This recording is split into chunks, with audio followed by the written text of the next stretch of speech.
Good day, and thank you for joining and tuning in to Sentinel RC. So today, we got a package, and we're going to be unboxing a nice little piece of equipment I just purchased. So let's get into it without further ado.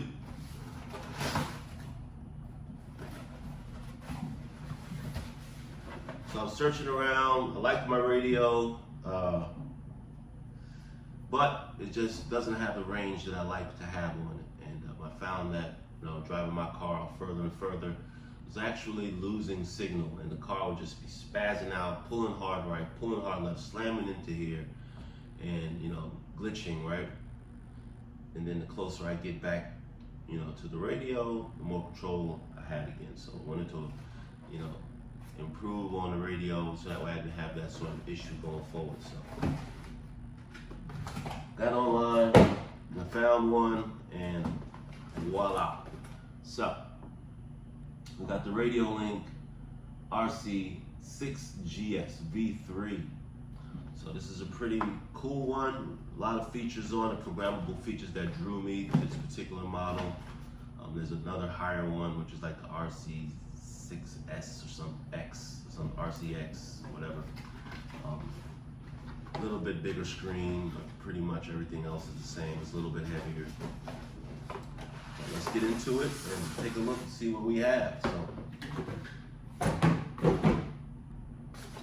first things first, got a nice thick manual, right? So good colored manual. You can see here, good pictures in color, all in English, which is just nice.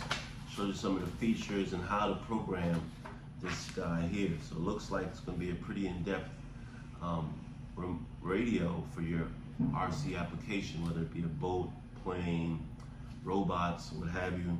A lot of good features and programmable features come along with this radio.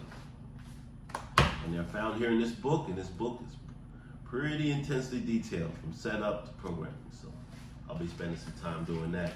You get a nice Radiolink lanyard, which is awesome.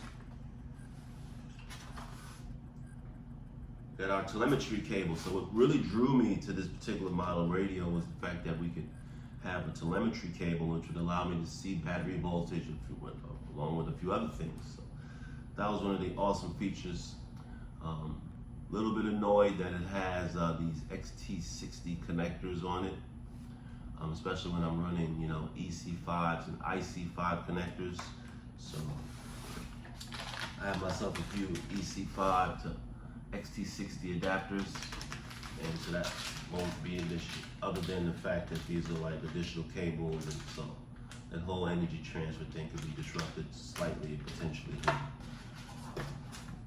Next, we've got the receiver itself. So we got the R7FG receiver. This enables 600 meters of radio signal, which is a big step up. So the previous model that I have, which is the Fly Sky GT5, which is a nice, fun remote, easy to program, and has been good and durable and useful up to this point. But at 200 meters, just wasn't getting the kind of range that I wanted. And so when I saw that I had 600 meters and a few of these other enhancements electronically, it was a no-brainer for me to go and purchase one. So glad I did. And while this one still works, there's nothing wrong with this, and so you can definitely make your choice. But for me personally, I wanted something a little more, and so that's why I stepped up and spent a few extra bucks to have it. Now the price range from the GT5 to the Radiolink V3 RC6GS is a difference of about 10 to 15 bucks. Let's get into the remote. Whoa.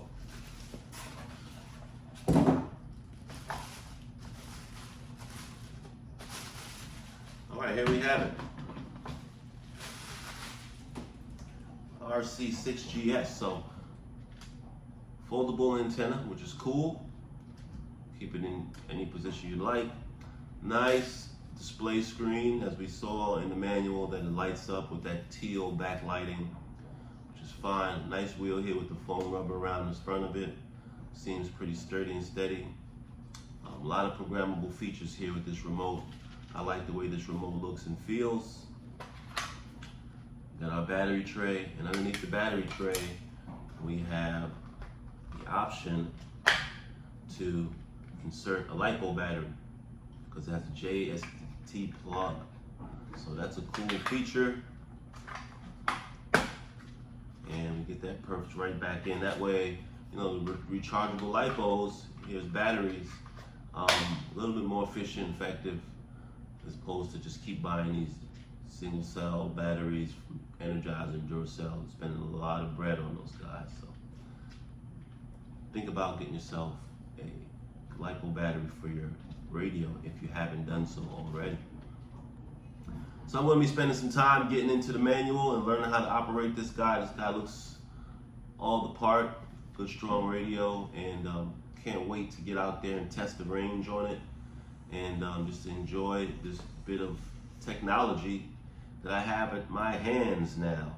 I want to thank you guys for joining me on this unboxing, and until the next video where I'm actually going to really detail the programming measures of this radio here once I understand it fully on how to do it. Till then, bash hard, bash often, and bash safely, most importantly. Thanks for joining me here at Sentinel RC.